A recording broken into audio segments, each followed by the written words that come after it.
It is nighttime in the Karakum Desert, and a crater roughly 70 meters wide is glowing orange against the black sand around it. Flames rolling continuously out of the ground the way they have, almost without pause, for more than 50 years. Locals call it the door to hell. Tourists who make the difficult journey out here are among a tiny fraction of the outside world that has ever set foot in this country at all. 260 kilometers away, an entire capital city gleams white under floodlights, built almost single-handedly out of imported marble. Home to fountains, gold-covered statues, and streets so empty at night they look staged. This is Turkmenistan, and almost nothing about it looks like anywhere else on Earth. Now hold on to that image. We will get there. Start with the basics, because Turkmenistan operates by a different set of rules than nearly every other nation covered in this kind of documentary. Roughly 7.5 million people live here, in a country that is almost 90% desert. The Karakum, meaning black sands, swallows nearly the entire landmass, leaving habitable life clustered into oases along the base of the Kopet Dağ Mountains and the rivers bordering Uzbekistan. Population density is among the lowest anywhere in Asia, and nearly half the country's people are concentrated in and around the capital, Ashgabat, leaving huge stretches of desert essentially uninhabited. Turkmen, the official language, is a Turkic language closely related to Turkish and Azerbaijani, though Russian remains widely understood, especially among older generations educated during the Soviet period. The country switched its writing system from Cyrillic to a Latin-based alphabet after independence, a change that, decades later, still hasn't fully filtered down into everyday signage and older printed material, leaving a visible generational split in which script people actually default to. Ethnically, the population is overwhelmingly Turkmen, with smaller Uzbek and Russian minorities concentrated mostly in border regions and the capital.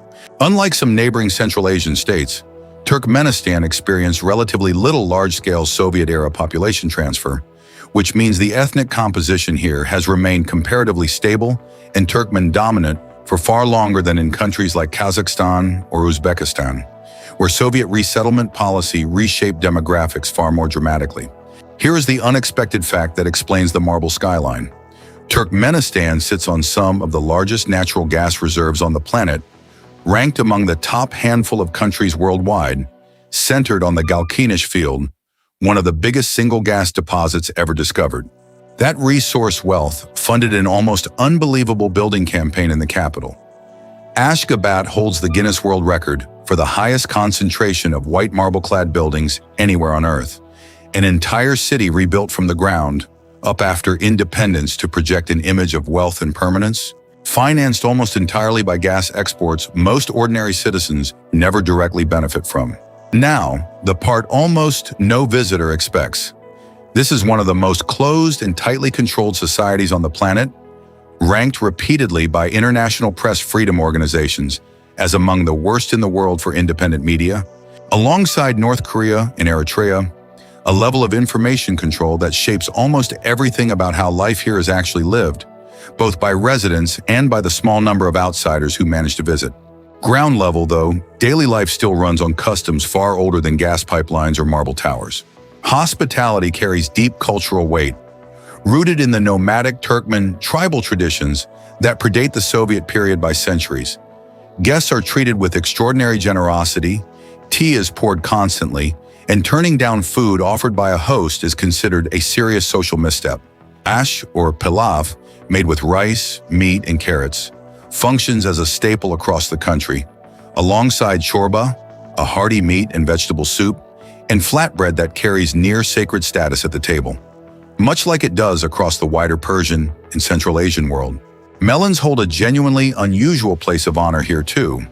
Turkmenistan grows some of the sweetest, most prized melons in Central Asia, and the country even dedicates an entire annual national holiday, Melon Day, to celebrating the harvest, complete with festivals, exhibitions, and taste competitions held in towns across the country. Family and tribal identity remain central to how Turkmen society organizes itself.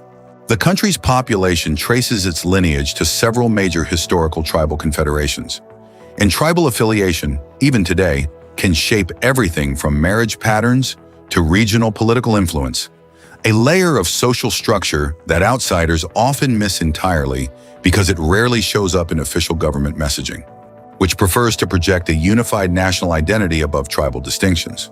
Nowruz, the Persian-rooted spring equinox celebration, also observed across much of Central Asia and Iran, remains one of the most widely celebrated holidays in Turkmenistan, marked by communal meals, traditional games, and public festivities that blend pre-Islamic seasonal tradition with the country's overwhelmingly Sunni Muslim identity.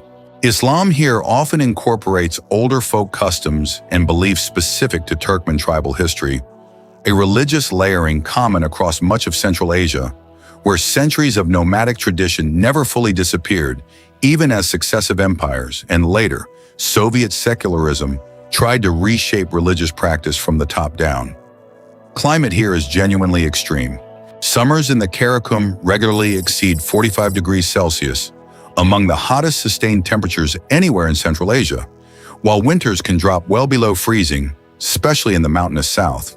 The desert itself dictates nearly everything about settlement patterns, agriculture, and even the country's famous carpet weaving tradition, since the wool, dyes, and patterns used in Turkmen carpets historically depended entirely on what desert and oasis life could actually provide. Yes, this is the part the title promised. The real women, weddings, and traditions behind the headline, and they run far deeper than the aesthetic ever suggests.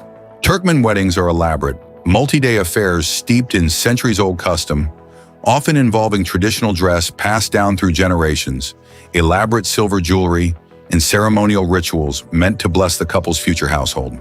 Brides traditionally wear heavy, intricately embroidered garments alongside striking silver headdresses and jewelry, some pieces genuine family heirlooms handed down for generations, believed in traditional culture to carry protective significance for the wearer. Carpet weaving, meanwhile, is one of the most important cultural exports and identity markers in the entire country.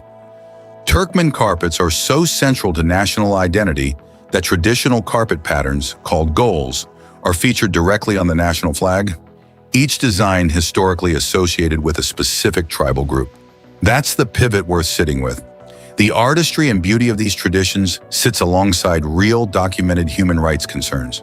International labor rights organizations have repeatedly raised concerns about forced labor practices during the state-organized annual cotton harvest, with reports of public sector workers, including teachers and healthcare staff, pressured to pick cotton under threat of job loss. Women's roles in Turkmen society remain shaped by a mix of traditional expectations and state control.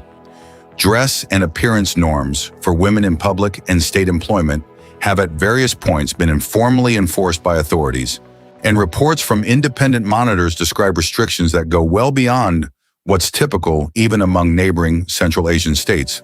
Here is a fact that says more about the whole country than any single statistic could. Turkmenistan has been shaped for over 3 decades by an extraordinary, state-enforced personality cult built around its leadership, a governing style almost without parallel anywhere else in the post-Soviet world. Sapir Murat Niyazov, the country's first post-independence president, ruled from 1991 until his death in 2006, declaring himself Turkmenbashi, or leader of the Turkmen, and building a governing style centered heavily on his own image.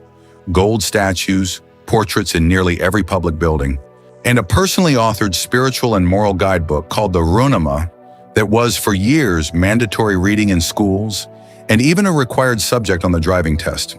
Months of the calendar were renamed after himself and members of his family for a period.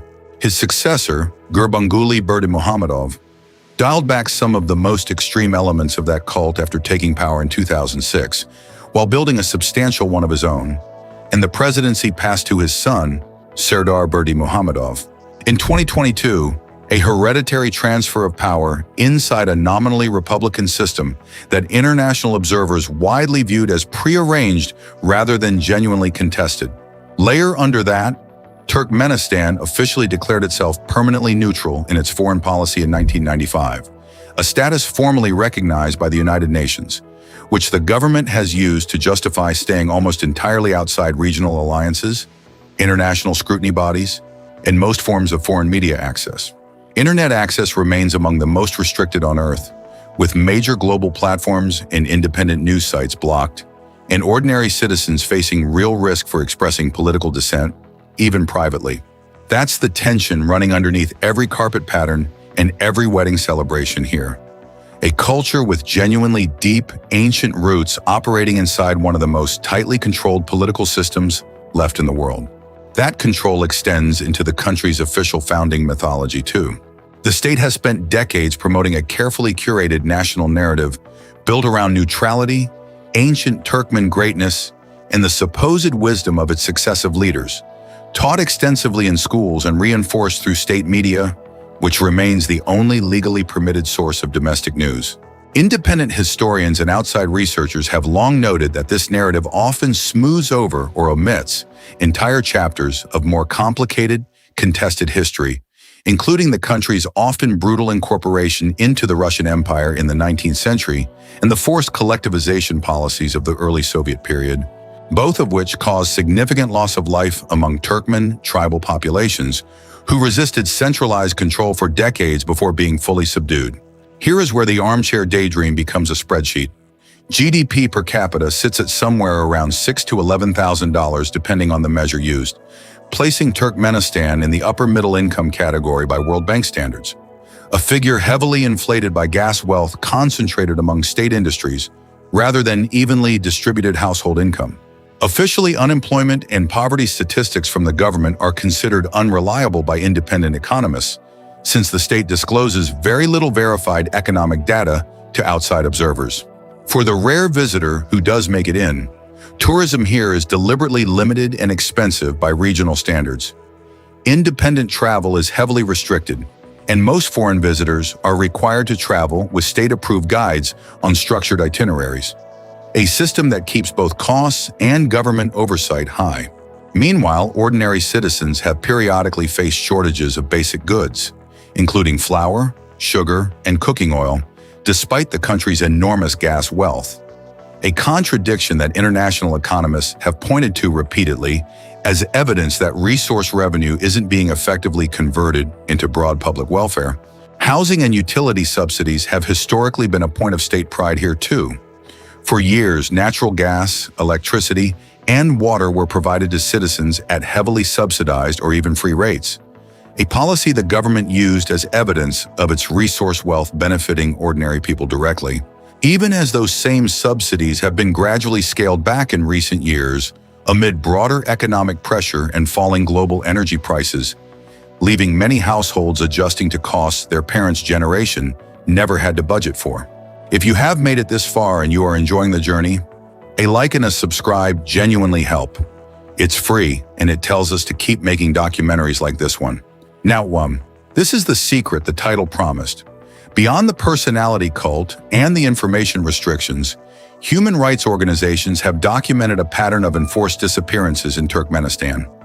Political prisoners, whose fate and whereabouts remain unknown to their own families for years, sometimes decades after arrest. Freedom of assembly, independent journalism, and organized political opposition are effectively non-existent inside the country.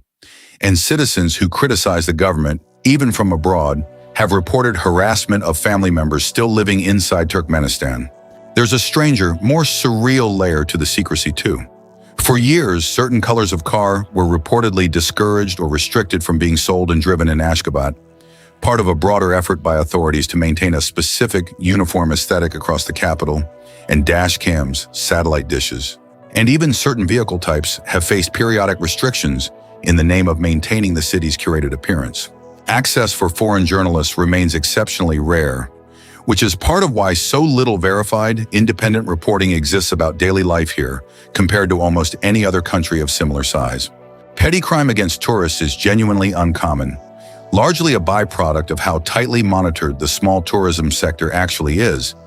But travelers should expect significant bureaucratic friction, mandatory guides, and limited ability to move independently, which functions less like a safety risk and more like a structural feature of how the country manages outside visitors. But look closer at the landscape, and the strangeness gives way to something genuinely remarkable. The ancient city of Merv, now a vast archaeological site near modern Mary, was once among the largest cities on Earth during the medieval Islamic Golden Age. A major Silk Road hub that some historians estimate briefly rivaled Baghdad in size and importance, before it was destroyed by Mongol invasion in the 13th century, a catastrophe so severe that some contemporary chroniclers described it as one of the deadliest single events in human history up to that point. The Akal Teke horse, meanwhile, is one of the oldest and most distinctive horse breeds on Earth, prized for millennia for its endurance and its unusual metallic golden sheen, a coat coloring so striking that the breed is sometimes called the Golden Horse and remains a genuine source of national pride. Featured on Turkmenistan's national emblem and celebrated with its own annual holiday. Historical accounts suggest Akal Tekes may have influenced the bloodlines of several modern horse breeds, carried along Silk Road trade routes by Turkmen tribes who bred and rode them across Central Asia for thousands of years before the term thoroughbred ever existed. Beyond Merv, the ruins of Konya-Urgench, once the capital of the medieval Khwarezmian Empire, hold some of the tallest surviving minarets from the pre-Mongol Islamic world. A reminder that this stretch of desert once sat at the absolute center of trade and scholarship connecting China, Persia, and the Mediterranean, centuries before anyone had ever mapped the modern borders that now make the region so difficult to reach. The Yangikala Canyon, in the country's remote west near the Caspian coast, is another site almost nobody outside Turkmenistan has ever heard of. A striking multicolored rock formation carved by ancient seabeds, its red, yellow, and white cliff bands, sometimes compared to a smaller, more surreal version of the American Southwest, visited by only a handful of travelers each year, given how remote and difficult the region is to access even by the country's already restrictive travel standards. If this country is going to pull you in, here is where to put your feet first, with the significant caveat that independent travel is genuinely difficult, and most visits require pre-arranged, guided itineraries. Ashgabat itself is worth the visit purely as a spectacle. The Independence Monument, the enormous Ertugrul Gazi Mosque, and boulevards so wide and empty they can feel almost cinematic, especially at night when the marble facades are lit in shifting colors. From there, the Darvaza gas crater remains the single most photographed site in the entire country, an overnight camping trip into the desert that shows off the door to hell at its most dramatic after sunset. The crater itself is believed to have formed after a Soviet drilling accident in the 1970s, when geologists, fearing the release of dangerous gas, reportedly set it alight expecting the fuel to burn off within days. A miscalculation that, 5 decades later, has turned into the country's single most recognizable tourist attraction and a genuinely strange monument to Soviet-era industrial ambition gone permanently, spectacularly wrong. The ancient ruins at Merv and nearby Konya-Urgench, both UNESCO World Heritage Sites, offer a genuinely rare glimpse into Silk Road history, with almost none of the crowds found at comparable sites elsewhere in the world, simply because so few travelers ever make it this far. So here is the mirror. Turkmenistan spent the 20th century as a remote desert edge of the Soviet Union and spent the decades since independence building one of the strangest, most tightly closed societies anywhere on Earth. A government-enforced personality cult layered on top of centuries-old nomadic hospitality, carpet weaving, and wedding tradition that has quietly survived every layer of political control placed on top of it. Enormous gas wealth built a marble capital city that dazzles from a distance, while ordinary daily life, for most citizens, remains defined by scarcity, surveillance, and silence about anything the government would rather not discuss. Maybe the real question isn't whether Turkmenistan is beautiful, secretive, or strange. It's whether you've ever once lived in a country where showing genuine curiosity about your own government could put your family at risk, and whether the golden horses, ancient cities, and marble boulevards are enough to make that trade worth it for the people who actually call this desert home.